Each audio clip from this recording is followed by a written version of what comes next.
Welcome to Podcast ครับ Oracle Time with Joy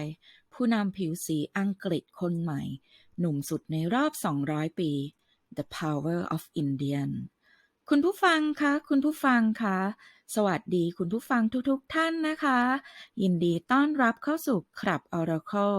Time with Me Podcast EP ที่5กับจอยสุภัทราฉิงทองนะคะครับ Oracle วันนี้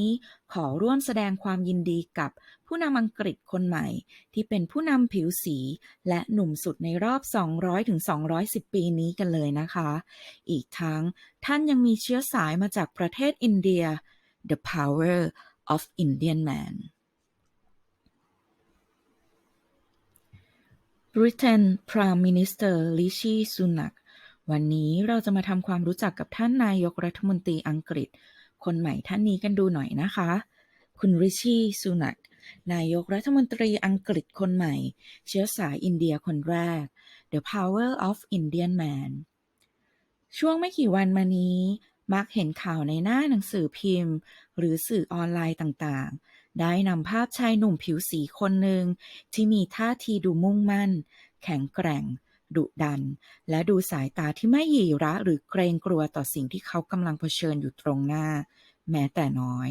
ท่าทางนั้นบ่งบอกถึงความกระฉับกระเฉงมีพลังงานใหม่ๆความคิดใหม่ๆของคนรุ่นใหม่แถมท่านเองนะคะยังหน้าตาดีทีเดียวอีกด้วยล่ะค่ะคุณผู้ฟังคะใช่แล้วค่ะ The Power of Indian Man ท่านนี้คือท่านริชีซูนักท่านนี้เป็นนายกรัฐมนตรีคนใหม่ของประเทศสหราชอาณาจักรอังกฤษในวัยเพียง42 ปีซึ่งมีเชื้อสายอินเดียหรือเอเชียคนแรกของอังกฤษเจ้าของฉายาใหม่นามว่านายกรัฐมนตรีอังกฤษคนแรกในรัชสมัยของกษัตริย์ชาร์ลส์ที่3และเป็นนายกรัฐมนตรีที่อายุน้อยที่สุดในรอบ210 ปีกันเลยนะคะนายริชีซูนักอดีตรัฐมนตรีคลังของอังกฤษได้ขึ้นเป็นนายกรัฐมนตรีคนใหม่เป็นผู้นำรัฐบาลที่จะเข้ามากอบกู้เศรษฐกิจของอังกฤษให้สมดังความตั้งใจภายหลังจากที่เขาได้รับเสียงสนับสนุนจากสสพรรคอนุรักษ์นิยมหรือเรียกว่า Conservative Party ให้รับตำแหน่งหัวหน้าพรรคและนายกรัฐมนตรีอังกฤษต่อจากนางลิซ ทรัสในวันที่24 ตุลาคม 2565 ที่ผ่านมานี้เองนะคะใช่แล้วค่ะครับ Oracle จะขออนุญาตพาคุณผู้ฟังบินลัดฟ้าตามส่องตามซอกแซกท่านนายกรัฐมนตรีคนใหม่ท่านนี้กันดูนะคะเราลองมาดูกันสิว่าชีวิตส่วนตัวของท่านเป็นยังไงเนาะสถิติด้านต่างๆในชีวิตของท่านเป็นอย่างไรบ้างความท้าทายในสมรภูมิการเมืองของประเทศอังกฤษและประวัติด้านลบๆของท่านจะมีบ้างไหมเนาะไปค่ะเรามาลองดูมาฟังไปพร้อมๆกันนะคะคุณผู้ฟังคะ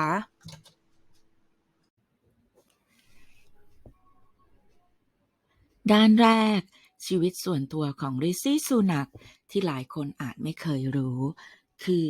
1. คุณพ่อของท่านนะคะเป็นแพทย์เวชปฏิบัติทั่วไปส่วนคุณแม่เปิดร้านขายยาเป็นของตัวเองค่ะ 2. คุณซูนักนับถือศาสนาฮินดูนะคะท่านไม่ดื่มเหล้าและยังไปวัดทุกสุดสัปดาห์ด้วยค่ะ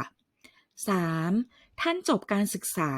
ที่มหาวิทยาลัยออกฟอร์ดด้านปรัชญาการเมืองและเศรษฐศาสตร์หลังจบการศึกษาจากวิทยาลัยวินเชสเตอร์ต่อมายังคว้าปริญญาโทด้านบริหารธุรกิจ MBA ที่มหาวิทยาลัยสแตนฟอร์ดในแคลิฟอร์เนียสหรัฐอเมริกาโดยท่านเป็นนักเรียนทุนฟูลไบรท์อีกด้วยนะคะ 4. คุณซูนักท่านได้พบรักกับภรรยาคนปัจจุบันคือนางอักษาตามูรตีบุตรสาวของนารายมูรตีเศรษฐีพันล้านชาวอินเดียและยังเป็นผู้ร่วมก่อตั้ง Infosys บริษัทยักษ์ใหญ่ด้านให้บริการทางด้าน IT นะคะขณะเรียนโทที่มหาวิทยาลัยสแตนฟอร์ดทั้งคู่เองก็มีบุตรสาวด้วยกันถึง2 คนนะคะ 5. คุณลิซซี่ซูนัก เคยเป็นรัฐมนตรีคลังในรัฐบาลบริส จอนสันดำรงตำแหน่งระหว่างวันที่ 13 กุมภาพันธ์ 2563 ถึง 5 กรกฎาคม 2565 ค่ะ 6. มีอีกหนึ่งนะคะหนึ่งในความฝันวัยเด็กของท่านคือท่านอยากโตขึ้นเป็นอัศวินเจไดนะคะหนึ่งในตัวละครเอกของภาพยนตร์ชุด Star Wars ซึ่งตอนที่ท่านชื่นชอบมากที่สุดก็คือ The Empire Strikes Back ค่ะค่ะคุณผู้ฟังคะทีนี้เราลองมาดูสถิติน่ารู้เกี่ยวกับคุณริชีซูนักกันดูบ้างนะคะ 1. ท่านเองเนี่ยเป็นนายกรัฐมนตรีอังกฤษคนแรกในรัชสมัยของกษัตริย์ชาร์ลส์ที่3นะคะ 2. ท่านเป็นนายกรัฐมนตรีเชื้อสายเอเชียคนแรกของอังกฤษสุนักมาจากครอบครัวชาวอินเดียที่นับถือศาสนาฮินดูนะคะพ่อแม่ของเขาเองเนี่ยอพยพมาจากแอฟริกาตะวันออกมาตั้งรกรากที่เมืองเซาท์แฮมป์ตันประเทศอังกฤษ 3. นายกรัฐมนตรีที่อายุน้อยที่สุดของอังกฤษนะคะขณะเข้ารับตำแหน่งคือท่านอายุเพียง 42 ปีเท่านั้นค่ะสุนักเกิดวันที่ 12 พฤษภาคม 2523 ค่ะ 4. ท่านได้รับเลือกเป็นหัวหน้าพรรคและเป็นนายกรัฐมนตรีคนใหม่ทั้งที่เพิ่งพ่ายการเลือกตั้งชิงตำแหน่งหัวหน้าพรรคให้แก่นางลิสทรัสเมื่อเดือนกันยายนที่ผ่านมานี้เองนะคะ 5. เป็นนายกรัฐมนตรีหลังจากที่เข้าสู่การเมืองและได้เป็นสมาชิกสภาผู้แทนราษฎรได้เพียง 7 ปีเท่านั้นเองนะคะ เห็นไหมคะ เป็นอย่างไรกันบ้าง คุณผู้ฟังทุกท่านคะ ประวัติท่านก็ไม่ธรรมดาเหมือนที่เราคิดกันไว้นั่นแหละค่ะ กว่าใครที่จะขึ้นมาถึงจุดสูงสุดทางการเมืองได้ ก็มักจะต้องมีประวัติส่วนตัวอันน่าทึ่งกันทั้งนั้น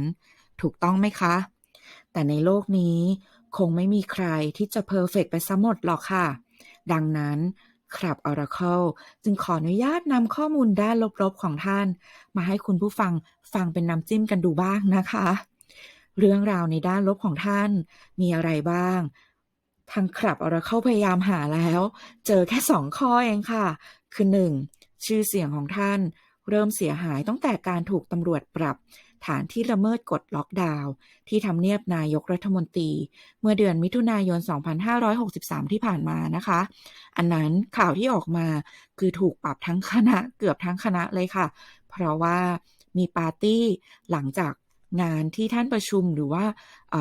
วันที่ท่านทำงานมาหนักๆอะไรสักอย่างเนี่ยแหละนะคะ 2. ความร่ำรวยของท่านก็เป็นดาบสองคมค่ะ เพราะยิ่งอยู่ในแสงสปอตไลท์มากเท่าไหร่ก็ยิ่งดูเหมือนว่าท่านและครอบครัวจะถูกตรวจสอบมากขึ้นยิ่งไปเท่านั้น ในเดือนเมษายนที่ผ่านมานี้เอง มีผู้คนตั้งคำถามมากมายว่านักการเมืองมหาเศรษฐีอย่างคุณซูนักจะมีความเข้าใจอย่างถ่องแท้เกี่ยวกับปัญหาค่าครองชีพที่ประชาชนชาวอังกฤษกำลังเผชิญอยู่หรือไม่ ซึ่งในเดือนเดียวกันนั่นเอง ท่านซูนักและครอบครัว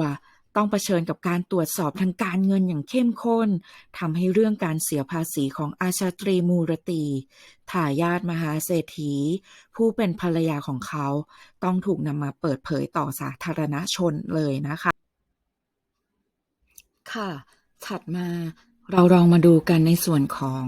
ความท้าทายในสมรภูมิเศรษฐกิจที่นายกคนใหม่ริชีซูนักต้องเผชิญกันดูบ้างนะคะ 1. ตอนนี้ที่อังกฤษอัตราเงินเฟ้อสูงสุดในรอบ 40 ปี ดัชนีผู้บริโภคของสหราชอาณาจักรในเดือนกันยายนอยู่ที่ 10.1% นะคะ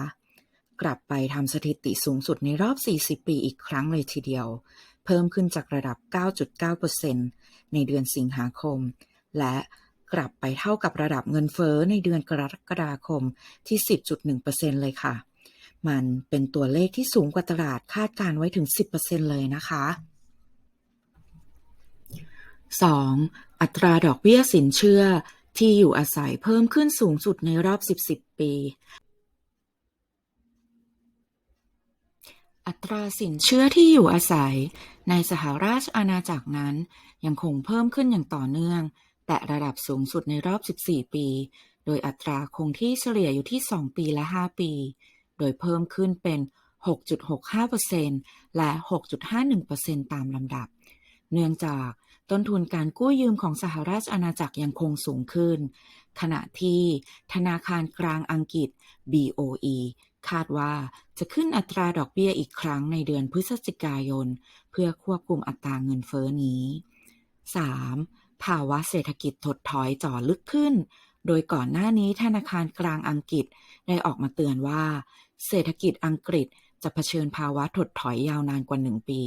โดยจะเข้าสู่ภาวะถดถอยตั้งแต่ไตรมาสที่4ของปี 2022 จนถึงสิ้นปี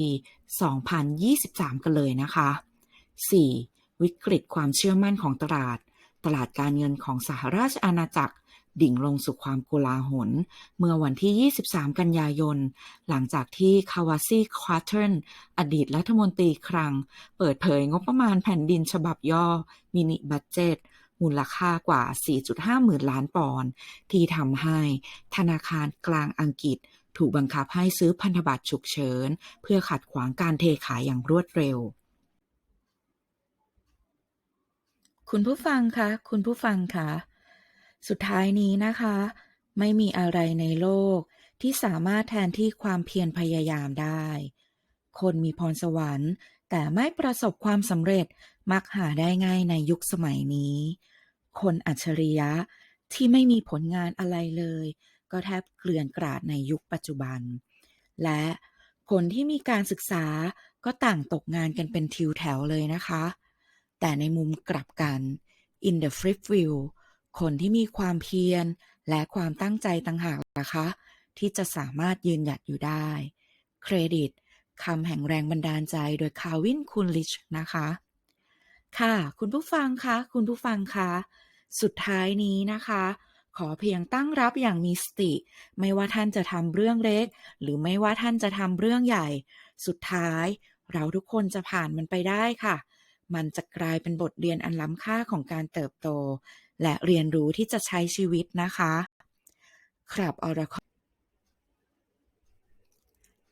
Oracle วันนี้ขอกราบขอบคุณเพื่อนๆคุณผู้ฟังทุกๆท่านนะคะจงใช้สติ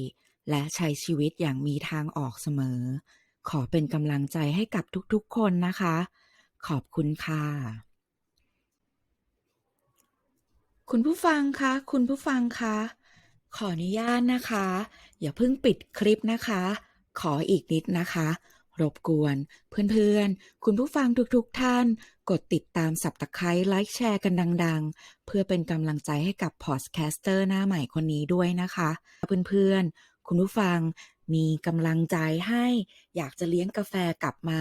สำหรับขับ Oracle หรือมีขนมเป็นรางวัลก็สามารถเข้าไปกดปุ่ม Super Thanks ตามอัธยาศัยกันได้เลยนะคะพอดแคสเตอร์หน้าใหม่คนนี้จะได้มีแรงดีดแรงกาแฟมาทำคลิปทำคลับให้กับเพื่อนๆฟังกันอีกนะคะแล้วพบกันใหม่ EP หน้าสำหรับคืนนี้ฝันดีราตรีสวัสดิ์ค่ะ Let's go. I wake up to a little bit of drool on my pillow, feel like it's gonna be a bad day. Yeah, I'm tired of shit, and the coffee ain't hit yet, damn, ain't that great. I don't wanna go to work, cause my boss is a jerk, and I'm not even that paid. I need a change in my life, cause I don't feel alive, and there's nothing